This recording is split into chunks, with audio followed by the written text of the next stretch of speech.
उपवासाचे तेच पदार्थ खाऊन जर कंटाळा आलेला असेल तर एकदा वेगळ्या पद्धतीने हा उपवासाचा पोटभरीचा नाश्ता करून बघा.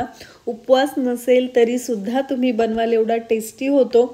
तर सगळ्यात अगोदर त्याच्यासाठी आपल्याला एक मिक्सरचं भांडं घ्यायचं. याच्यामध्ये आपल्याला 3 ते 4 हिरव्या मिरच्या घ्यायच्या किंवा तुम्हाला किती तिखट आवडतं त्याच्यानुसार कमी जास्त प्रमाण करू शकता.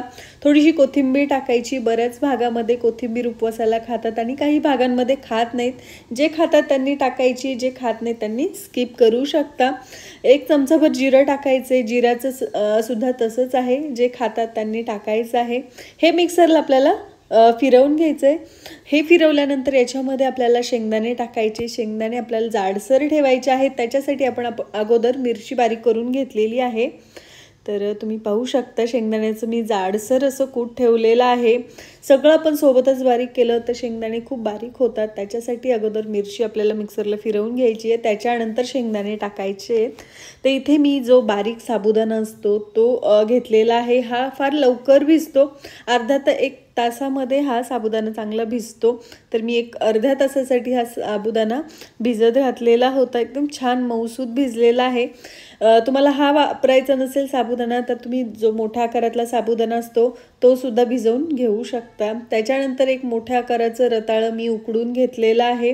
याचं साल काढलेलं आहे. तर याच्यामध्ये आपण रताळे टाकणार आहोत. रताळे मी याप्रमाणे स्मॅश करून टाकते. तुम्ही किसून सुद्धा याच्यामध्ये रताळं घालू शकता. तर हे सगळे रताळं आहे याच्यामध्ये या पद्धतीने आपल्याला व्यवस्थित स्मॅश करून घ्यायचे. याच्यानंतर बाकीच्या गोष्टी याच्यामध्ये आपल्याला टाकायच्या आहेत. जे आपण वाटण तयार करून घेतलेलं होतं ते सुद्धा याच्यामध्ये आपल्याला टाकायचे. जर तुम्हाला रताळं टाकायचं नसेल तर रताळ्याच्या ऐवजी तुम्ही इथे बटाट्याचा सुद्धा वापर करू शकता. त्याच्यानंतर चवीनुसार आपल्याला मीठ घालायचं आहे. याच्यानंतर सगळ्या ज्या गोष्टी आहेत त्या व्यवस्थित आपल्याला मिक्स करून घ्यायचे आहे. मीठ आणि मिरची आहे ते व्यवस्थित मिक्स व्हायला हवं.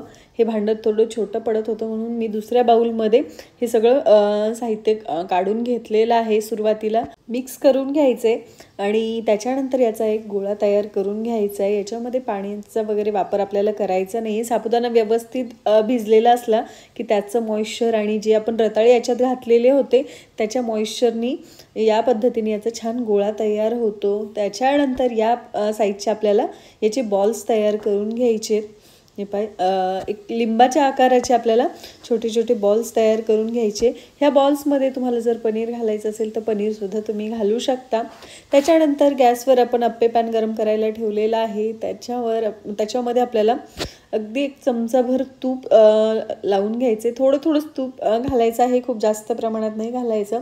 जे बॉल्स बनवलेले आहेत ते याच्यामध्ये ठेवायचे आहेत आणि त्याच्या साईड्स बदलून हे आपल्याला भाजून घ्यायचे. ते याच्यावर झाकण ठेवायचे म्हणजे सगळ्या साईडनी व्यवस्थित आपले जे बॉल्स आहेत ते वाफल्या जातात आणि छान भाजल्या जातात. आतपर्यंत ते छान शिजतात. त्याच्यासाठी याच्यावर एक झाकण ठेवायचे. गरज वाटल्यास थोडंसं तूप याला लावू शकता. तर तुम्ही पाहू शकता जे बॉल्स आहेत ते छान भाजलेले आहेत. जे सेंटरचे बॉल आहेत ते लवकर भाजतात त्याच्यामुळे ते काढून बाकीचेही आपल्याला या पद्धतीने बॉल्स भाजून घ्यायचे. तर सगळे बॉल्स तयार झालेले आहेत. मस्त कुरकुरीत होतात.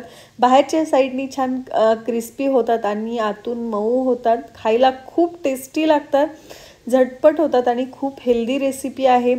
तर उपवासालाच नाही एरवीसुद्धा तुम्ही हे बनवून खाऊ शकता.